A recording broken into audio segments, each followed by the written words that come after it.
स्वागत दोस्तों आपके अपने YouTube channel Raghav study point पर। दोस्तों आज की इस वीडियो में मैं एसएससी एमटीएस के लिए टॉप 50 क्वेश्चन लाया हूं, जो कि 2 तारीख से एसएससी एमटीएस के एग्ज़ाम स्टार्ट होने वाले हैं। तो ये क्वेश्चन आगे आने वाले सभी एसएससी एमटीएस के जितने भी एग्जाम में जितने भी शिफ्ट के पेपर होंगे उन सभी शिफ्ट के लिए ये महत्वपूर्ण प्रश्न है। तो वीडियो स्टार्ट करने से पहले आपसे एक रिक्वेस्ट है कि चैनल पर नए हो तो प्लीज़ चैनल को सब्सक्राइब करें, लाइक करें, शेयर करें, कमेंट करें, जिससे क्या हमारी वीडियो के सारे नोटिफिकेशन आपको मिलते रहे। तो स्टार्ट करते हैं और जानते हैं इन सभी क्वेश्चनों को। तो पहला प्रश्न देखते हैं कि ऋग्वेद के कौन से मंडल में सूर्य देवता सावित्री को समर्पित प्रसिद्ध गायत्री मंत्र है। जो ऋग्वेद के मंडल हैं यानी जितने भी मंडल हैं उनमें से एक न एक प्रश्न, जैसे क्या है कि अब आजकल ट्रेंडिंग में ऐसे प्रश्न ज़्यादा आते हैं, तो थोड़ा बन के आता है और नए टाइप में आता है। तो कौन से मंडल में जो सावित्री को समर्पित प्रसिद्ध गायत्री मंत्र है, सूर्य देवता सावित्री को। तो तीसरे मंडल में, ठीक है। दूसरा प्रश्न देखते हैं, मोहनजोदड़ो किस नदी के किनारे स्थित है। किस नदी किनारे स्थित है? सिंधु नदी किनारे स्थित है मोहनजोदड़ो। अगला प्रश्न तीसरा, वैदिक सभ्यता किस प्रकार की सभ्यता थी। यानी वैदिक सभ्यता में से ऐसा यानी इस प्रकार का प्रश्न बनता है कि ग्रामीण थी या नगरी थी, तो किस प्रकार की सभ्यता थी? ग्रामीण सभ्यता थी वैदिक सभ्यता। चौथा, कौशल महाजनपद की राजधानी कौन सी थी? तो कौन सी थी? श्रावस्ती थी, ठीक है। महाजनपद से प्रश्न बनते हैं। अगला, जैन धर्म में किसकी मान्यता है? तो आत्मा की मान्यता है। इसमें ऐसे प्रश्न आता है कि जैन धर्म में किसकी मान्यता है? आत्मा की या फिर ईश्वर की, यानी किसको मानते हैं? ज़्यादा तो भी आत्मा मानते हैं, ठीक है। तृतीय यानी छठवां प्रश्न, तृतीय बौद्ध संगीति किसके शासनकाल में हुई थी? जो 4 बौद्ध संगीति हुई थी तो उनमें से प्रश्न बनता है कि किसके शासनकाल में हुई, कब हुई और कौन अध्यक्ष बना, ठीक है, और कब हुई, ऐसे बनता है। तो किसके शासनकाल में हुई? अशोक में हुई तृतीय बौद्ध संगीति। अगला प्रश्न 7वां, वैशाली राजधानी किस शासक ने बनाई? किसने बनाई? शिशुनाग ने बनाई थी वैशाली राजधानी। 8वां प्रश्न देखते हैं, किसके शासनकाल में फाहियान भारत आया था? तो किसके शासनकाल में आया था? चंद्रगुप्त द्वितीय के शासनकाल में आया था फाहियान। अगला प्रश्न देखते हैं 8वां, 9वां प्रश्न, नालंदा विश्वविद्यालय की स्थापना किसने की थी? कुमारगुप्त ने की थी नालंदा विश्वविद्यालय की स्थापना। 10वां प्रश्न है, खानवा का युद्ध कब लड़ा गया? यानी खानवा का जो युद्ध लड़ा गया था वो लड़ा गया था आपका 17 मार्च 1527 को। अब इसकी डेट पूछी जाती है, ना कि किन के मध्य लड़ा गया। अब तो इनकी सीधी डेट आती है, ठीक है। डेट भी कैसे आएगी? मार्च, जैसे 17 मार्च 18 मार्च ऐसे डेट बन के आएंगी। अगला प्रश्न देखते हैं 11वां,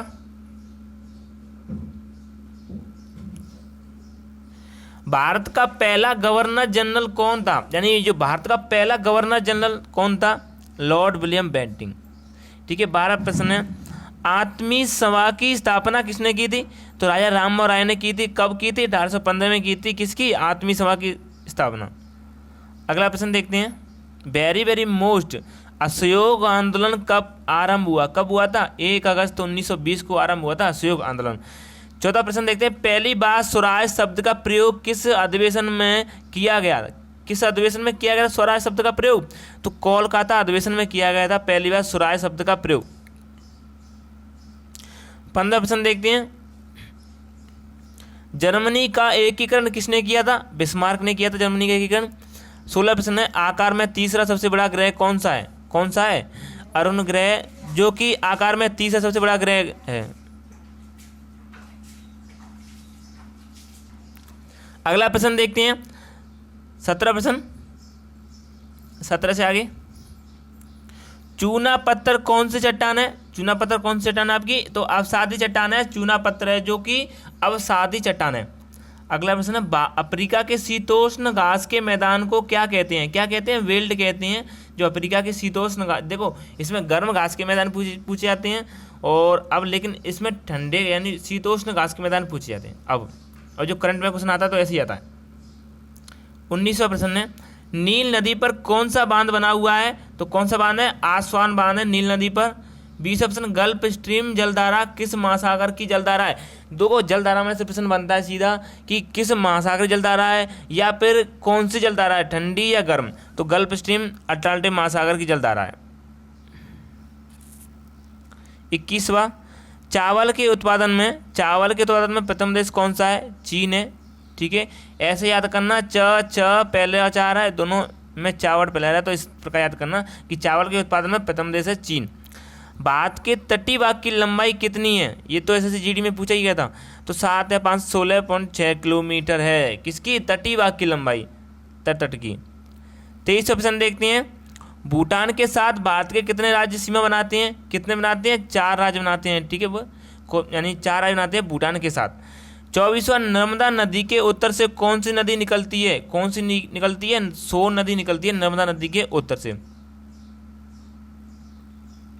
25वां प्रश्न है, अलकनंदा और मंदाकिनी का संगम कहाँ होता है, कहाँ होता है, रुद्रप्रयाग में होता है अलकनंदा और मंदाकिनी का संगम, ठीक है। 26वां प्रश्न है, एल्यूमिनियम उत्पादन करने में भारत का विश्व में कौन सा स्थान है, ये भी प्रश्न पूछा गया है जीडी में, तो 8वां स्थान है एल्यूमिनियम उत्पादन में, ठीक है। अगला प्रश्न है यानी 27वां, भारत और पाकिस्तान के बीच चलने वाली कौन सी ट्रेन चलती है, जो भारत और पाकिस्तान के बीच चलती है वो कौन सी है, समझौता एक्सप्रेस से चलती है भारत और पाकिस्तान के बीच में। अगला प्रश्न है 28वां, कान्हा बाघ अभयारण्य किस राज्य में स्थित है, तो ये कान्हा मध्य प्रदेश में, ठीक है। 29वां, वेरी मोस्ट विश्व खुशहाली रिपोर्ट, ऐसे ही प्रश्न ज़्यादा है। 2020 में भारत का कौन सा स्थान रहा, जो खुशहाली जी रिपोर्ट निकलती है ना उनमें भारत का स्थान पूछ लिया जाता है करंट के प्रश्नों में, तो 144वां स्थान रहा यानी विश्व खुशहाली रिपोर्ट में भारत का। 30वां प्रश्न देखते हैं, द्वितीय पंचवर्षीय योजना का मुख्य उद्देश्य क्या था, तो द्वितीय पंचवर्षीय जो योजना थी ना उसका मुख्य उद्देश्य यही था कि समाजवादी समाज की पहले स्थापना करना, ठीक है। जो जितनी पंचवर्षीय योजना है उनका एक न एक मुख्य उद्देश्य होता है, ज़्यादातर उद्देश्य पूछे जाते हैं तो पहली, दूसरी, तीसरी, चौथी, 5वीं तक पूछ ली जाती हैं, वैसे तो 30वीं तक पूछे जाते हैं, 30वीं तक, ठीक है। इनको ज़्यादा आप याद कर लेना, उद्देश्य कौन सा उद्देश्य पहली का था, कौन सा दूसरी का था, कौन सा तीसरी का, ठीक है। ऐसे 31वां प्रश्न है, बेटी बचाओ बेटी पढ़ाओ योजना कब शुरू की गई थी, अब इसकी डेट पूछ ली जाती है, 22 जनवरी 2015 को की गई थी बेटी बचाओ बेटी पढ़ाओ योजना। अगला प्रश्न 32वां, पहले चरण में 14 बैंकों का राष्ट्रीयकरण कब किया गया, कब किया गया था, 15 अप्रैल 1980 को किया गया था पहले चरण में 14 बैंकों का राष्ट्रीयकरण। अगला प्रश्न देखते हैं 33वां, संविधान में संशोधन करने की प्रक्रिया का प्रावधान कहाँ से लिया गया है, संविधान के अंतर्गत जो संशोधन करते हैं ना उस प्रक्रिया का प्रावधान, यानी कहने का तात्पर्य है कि संविधान संशोधन जो करेंगे आप कहाँ से लिया गया, तो दक्षिण अफ्रीका से लिया गया। 34वां प्रश्न है, 8वीं अनुसूची में प्रारंभ में कितनी भाषाएं थी, तो 14 भाषाएं थी, ठीक है। प्रारंभ की बात हो रही है, ये नहीं है क्वेश्चन को समझना कि प्रारंभ में बात हो रही है कितनी भाषाएं थी। 35वां, निर्वाचन भारतीय संविधान के किस भाग में है, जो किस भाग में है, 14 भाग में है निर्वाचन भारतीय संविधान के।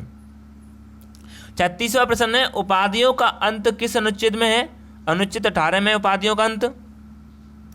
37वां प्रश्न देखते हैं, नीलम संजीव रेड्डी के बाद जो नीलम संजीव रेड्डी ना उसके बाद जो भारत का, ये थोड़ी मिस्टेक हो गई, सॉरी माफी चाहते हैं, भारत है ये, ठीक है, इसको भारत कर लेना। भारत का राष्ट्रपति कौन बना, नीलम संजीव रेड्डी के बाद जो भारत का राष्ट्रपति बना था, जो कौन बना था, ज्ञानी जैल सिंह बना था। देखो यूपी पुलिस में जो आप देखना कि उसमें ऐसे ही क्रम से राष्ट्रपतियों के बाद कौन सा राष्ट्रपति बना, ऐसे क्रम पूछा जाता है, आप उन यानी ऐसे इस प्रकार राष्ट्रपतियों को सभी राष्ट्रपति जो क्रम से है ना उनको याद कर लेना। अब 38वां प्रश्न देखते हैं, लोकसभा अध्यक्ष किसके रूप में शपथ लेता है, सामान्य सदस्य के रूप में लेता है लोकसभा अध्यक्ष।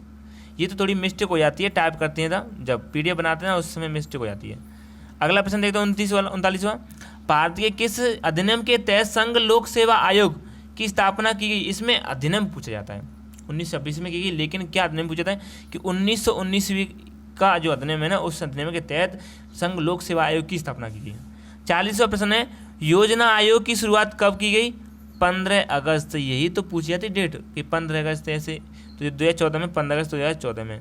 अगला प्रश्न है 41वां, त्वरण कौन सी राशि है, तो त्वरण है आपकी सदिश राशि, ठीक है।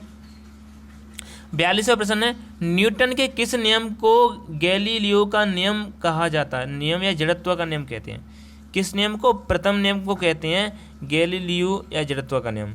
43वां प्रश्न है, किसी माध्यम में ध्वनि की चाल किस पर निर्भर नहीं करती है? तो आवृत्ति पर बिल्कुल निर्भर नहीं करती किसी माध्यम में ध्वनि की चाल। 44वां प्रश्न है, यांत्रिक ऊर्जा को विद्युत ऊर्जा में कौन परिवर्तित करता है? तो डायनेमो करता है यांत्रिक ऊर्जा को विद्युत ऊर्जा में परिवर्तित। 45वां प्रश्न देखते हैं, विभवांतर का एसआई मात्रक क्या है? तो क्या है विभवांतर का एसआई मात्रक?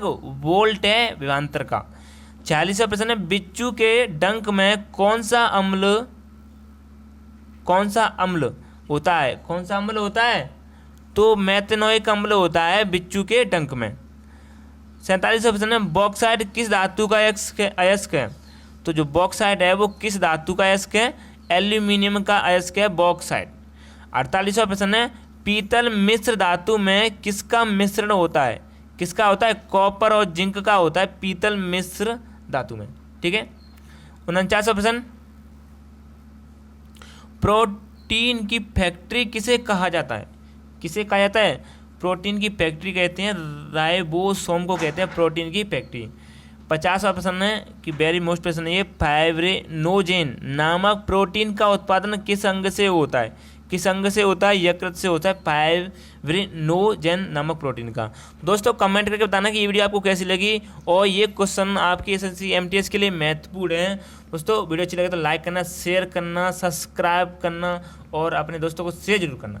ठीक है, तो बस यही करना कि पढ़ते रहो, बस मुस्कुराते रहो, हंसते खेलते रहो, सफल एक न एक दिन अवश्य हो जाएंगे। बस पढ़ाई मत छोड़ो।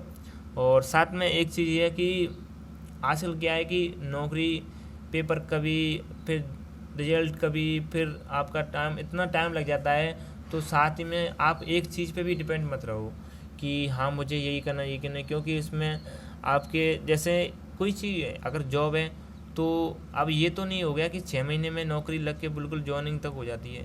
साथ ही में अपना ऐसा ध्यान मतलब तुम्हें ये सोचना है कि मुझे इसके साथ में और थोड़ा सा काम करते रहो, पढ़ते रहो, तो उसमें क्या है कि तुम्हारा नुकसान नहीं होगा। नहीं तो उसके चक्कर में बहुत से लड़के हैं ना, वो मतलब क्या है कि एक तरह से वे पढ़ाई के चक्कर में नौकरी नहीं लग पाती तो फिर भी डिप्रेशन में चले जाती हैं। तो ऐसा नहीं है। मैं यही कहना चाहता हूँ कि साथ में थोड़ा वर्क करते रहे, कोई काम करते रहे और साथ में पढ़ते रहे, तो उससे क्या है कि तुम पर परेशानी नहीं आएगी। ठीक है, और बस पढ़ते रहो, काम करते रहो, साथ में मेहनत करते रहो, सफल अवश्य होंगे एक न एक दिन। बस मिलते हैं, धन्यवाद नेक्स्ट वीडियो में।